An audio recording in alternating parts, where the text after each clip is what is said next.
Yeah, so we group the types ENFJ, INFJ, ENFP, and INFP together because they all share preferences for intuition and feeling. So there's kind of a lot of discussion around whether that's how the type should be grouped because we do it differently with sensors. But what all these types share in common is that they're kind of characterized by this kind of underlying strong passion and moral beliefs.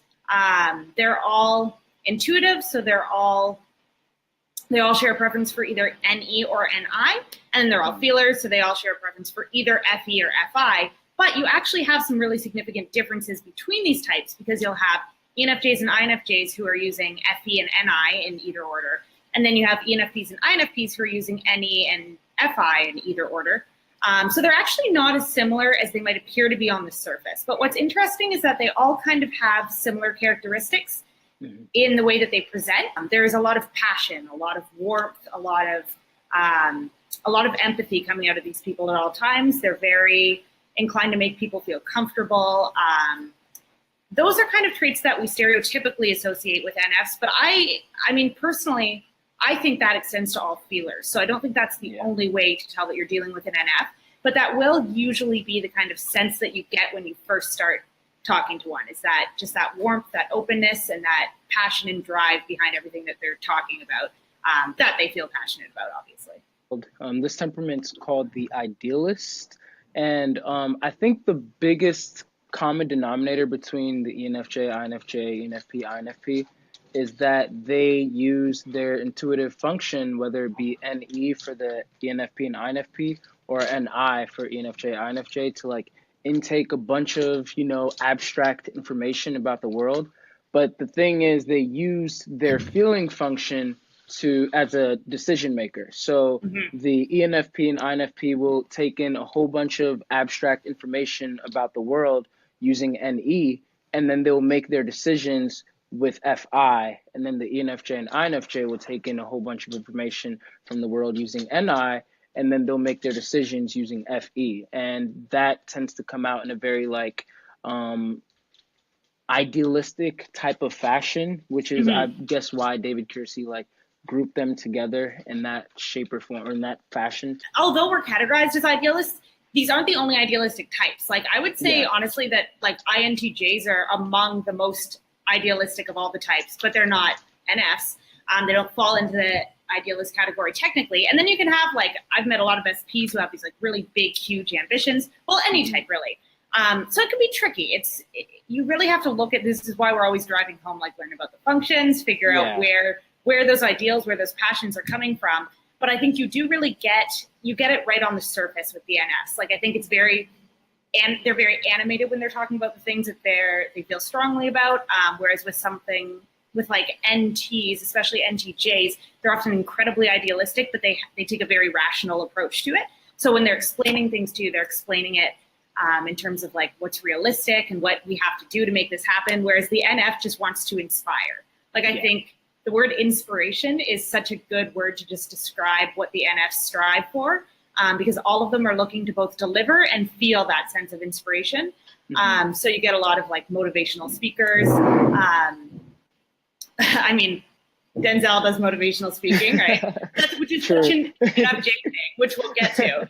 But I think that's one thing that draws them all together is that desire to both feel and deliver a sense of inspiration. That's very much guiding the NFs. Yeah. I feel whenever I meet me an NFJ, what kind of strikes me about them, which is funny because this isn't part of the stereotype, but they can listen so well. They're so present. They're incredibly present with people. Think Oprah, right? She sits down and she asks someone a question and she listens and picks up on everything they say, and she's reacting to it in her face as they're going along. And that's the first thing that always jumps out to me about dominant FE users is just that genuine focused attention on someone. That's what always strikes me first about ENFJs. I enjoy, as an ENFJ, I really thoroughly enjoy asking people questions, and then I've been told numerous times that I have very intense eye contact. And and I really like to just focus, and I connect a lot of things as the person is speaking. It's even to the point where when the person's speaking, I feel very bad, like if I get like a text message or something, because Mm. like I don't want to like lose that eye contact for like that moment. And then when I'm speaking, that's when like my eyes tend to like travel as like ideas are going through my head or I'm connecting things. But yeah, I would definitely agree that ENFJs that I've met and even speaking for myself, we tend to be very good listeners, because that's part of connecting with people. Which is an interesting difference between ENFJs and INFJs is that even though ENFJs are extroverted, I find that INFJs, once you get into a long conversation with them, they talk a lot more than ENFJs do. And we've talked about that specifically before, I think, on a past live stream, because they have all of these thoughts in their head, right? And they spend a lot of time in there by themselves. And then once they do get into a conversation, they talk so much because they have this huge web of information. And I think because the ENFJ lives outside of their head predominantly, they're able to like communicate it kind of piece by piece and more regularly. Whereas with the INFJ, I think when it's like they're in their head until they're not, and then they come out of their head, and it's like they're trying to communicate this intense worldview that they've been forming in there all this time. So they'll actually talk a lot more, and they talk in a kind of like almost like a frantic way a lot of the time. Like they're like, okay, but there's more. I need to explain more, and this is connected to this, and like they very much talk around concepts and then kind of like circle back in on them. Yes, that's exactly it. Which is a lot different from how the ENFJ talks in my experience. Like I think ENFJs have because they're dominant FE users, they're a lot more concise in the way that they explain things, or they might go on, but they're able to kind of keep it focused. Like the story, if they're telling a story or if they're making a speech, it will kind of have that beginning, middle, end. They'll want to inspire you with their words. I think the delivery is very important to them, and they spend a lot of time, like, you know, whether it's consciously or unconsciously, just thinking about how they're communicating and being effective communicators. And it's not that INFJs don't, but I think when you have them in an unstructured setting, their natural inclination once they get talking is to just like talk a lot. The presence that NFJs tend to bring to a conversation is very intense. Like you can kind of feel it. They're so focused. They're so there. They're reacting to everything you're saying as you're saying it. Whereas I think NFPs, they're very passionate. They're very idealistic as well, but they tend to get caught up in this world that's in their head. So, and they're almost talking at you a lot of the time more than they're talking to you. Like it's not that same kind of engagement. It can be like, and that's not to say, you know, they're completely checked out of the conversation or anything, but because they have FI, a lot of their idealistic beliefs are formed like kind of like the INFJ we were saying, in their head. So then when they're communicating it, it's not really a give and take interaction. They're more trying to tell you what it is that they've been studying and they feel so passionate and excited about. So they don't have the same presence as an NFJ does in a conversation. Like when an NFJ kind of sits down with you, like they're there with you, like everything you say, you can like see on their face, they're reacting to it as you're talking. NFPs often look more checked out in my experience, and often that's because the way that they process information, if you're having a good conversation with them, they'll kind of like take a thing you said and it's almost like, oh, I want to chew on that in my head for a second. So they'll kind of like sit back and consider that. And that can go on, honestly, for like a while, especially if it's a group conversation. Like, like a lot of the time, I feel like if you give them an idea and they need to process it with like their FI, they'll just kind of sit back and like think about it for a while. So they can almost seem more reserved, I think, because they're processing things more internally, at least from a feeling perspective. Whereas because the NFJs are coming at social situations almost looking to like gain their energy from the people and from the environment and from what's going on around them, they're going to be like very quick to react to things and very engaged with the conversation. Whereas the NFP is going to be a little more like zoned out, just for lack of a better term, or they're going to do that more often. Like they're going to pause and kind of think about something and then come back to the conversation. I know lots of INFPs and ENFPs who are just like very self-expressive. And I think that that's like one thing that can separate them from the ENFJ and the INFJ. Not that ENFJs and INFJs are not really like self-expressive, but due to us having FE, then we're more trying to like, you know, have some type of like harmony, or we're trying to like have everyone you know, like be on the same page in some way, while like NFPs are like, no, everybody's their own individual person, you know, Yeah. let's express Yes. themselves, let's express ourselves in the way they like. NFJs, since they have like FETI, they tend to go by or live by principles, while NFPs tend to live by values, due to their FITE. And that's something that like we could probably dive deeper into like another time, but in the shortest sense, from what I've gathered, values come from the heart, and then principles come from the head. So like FETI, like even as an ENFJ, as a FE dominant, although TI is my inferior, I'm pretty much trying to accomplish and implement this TI structure on the world to have like harmony in the world, while NFPs, they are, like I said, all about like self-expression and what's true to themselves, what's most authentic. And so they're like really in tune with their values, their individual values, as opposed to like implementing those values or imposing those values on other people. It's interesting because you get the idealism and the passion from both of them, but with FE users, it's often more about social change, I find. Like they tend to be a lot more political. Whereas it's not that FI users can't be political, they often are, but it's less about looking at the whole, and it's more about picking like a particular issue that they think is unjust and fighting for that.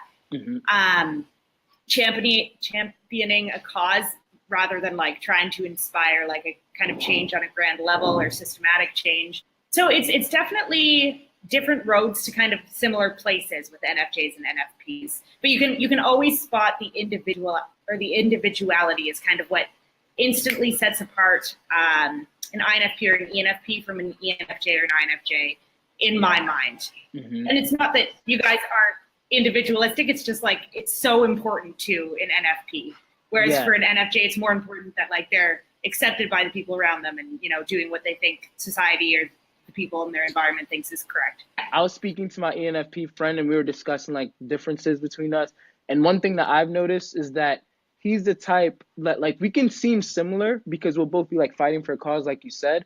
But my thing is, if I see that everybody is like angry about something, that's when I'll pretty much get angry about it, because it's like this is what the people want. So then now I feel like I'm speaking up for them, as opposed to him, my ENFP friend Jonathan. If he feels in himself like, no, this is not right, then it doesn't really matter if everybody else doesn't really care. If he feels like it's not right, then he's gonna like speak up for that cause, and he's gonna like pretty much attack it in that way. And I don't have that type of sense within me to like just decide like, this thing isn't right, unless if I'm looking at everybody else and seeing like, oh, majority think that this is not right, so therefore I have to fight for it, in a sense, if that makes sense. Right. No, that's so spot on. And that actually, someone asked in the comments, how do you tell the difference between an INFP and an INFJ? And the biggest difference, like, it's night and day with how they process emotions, because INFPs are aware of every single emotion they feel constantly. Like they're swimming in a sea of their own emotions. And it's weird because you see online that are, in my opinion, almost always written by either an ISFP or an INFP who's mistaken themselves for an INFJ. And you get these articles that are like, INFJs are super emotional. They feel everything. They're like highly sensitive to their feelings. They're always aware of how everything's impacting them emotionally. But that's actually that sounds much more like an INFP than an INFJ, because INFJs often have trouble understanding what they're feeling until they reference with the people around them. Really quickly, we didn't touch very much on INFPs and how to recognize them. I would say they're most similar to ENFPs, but you're going to have less of that like theoretic or obsession with theory, and you're going to have more of them expanding upon their emotional experiences using theory. So you're going to have like a lot of INFPs are like the poets and the philosophers who like will have this deeply emotionally intense experience, and then they'll look for theory to back up and explain why that's happening and maybe how to manage it differently. But often it comes across in a very artistic way, but they're not artistic the way SEFI users are. They're more artistic they're more like your writers and philosophers than like your painters or your dancers or whatever.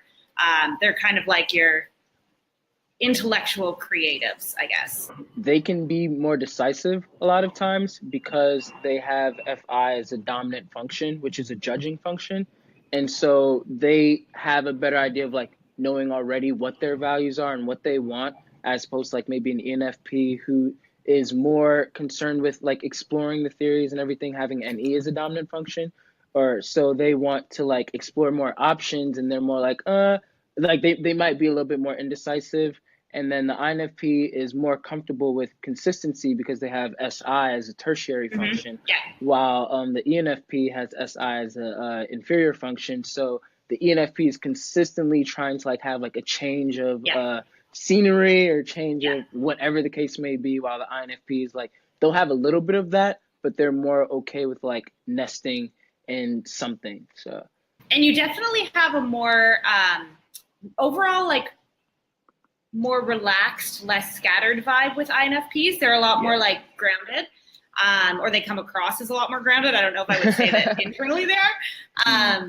Whereas ENFPs, you have more of a kind of scattered energy because they live in their NE, so they're always kind of like pulling things out of the air and trying to combine them. And you'll definitely get a bit of a higher energy from the ENFP than the INFP, usually. Just in case if anybody's still wondering about INFJ versus INFP, I have a video on my channel. I'll try and post the link in the comments. And I've had a lot of people like comment on it saying like, oh, wow, I thought I was an INFJ for years and then came across this video. I used two of my friends, an INFJ and an INFP, to compare in that sense. So if you're still interested, you can check that out and leave any other questions that you may have. And we'll probably get to them throughout the week. Thanks for tuning in. Have a good weekend, everyone.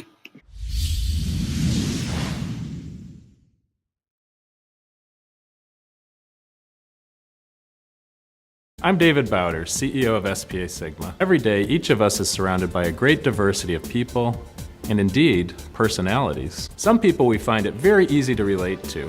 Others, not so much so. Our program exists to help you make sense of your own personality, as well as the diverse personalities around you, to help you improve both your personal and professional lives. Shakespeare said, "To thine own self be true." We'll teach you to understand how to reach the diverse personalities around you, to communicate with them in a way that integrates who you are with who they are. So enough talk about all this. Welcome to SPASIGMA's Personality Quotient PQ program. Enjoy the journey.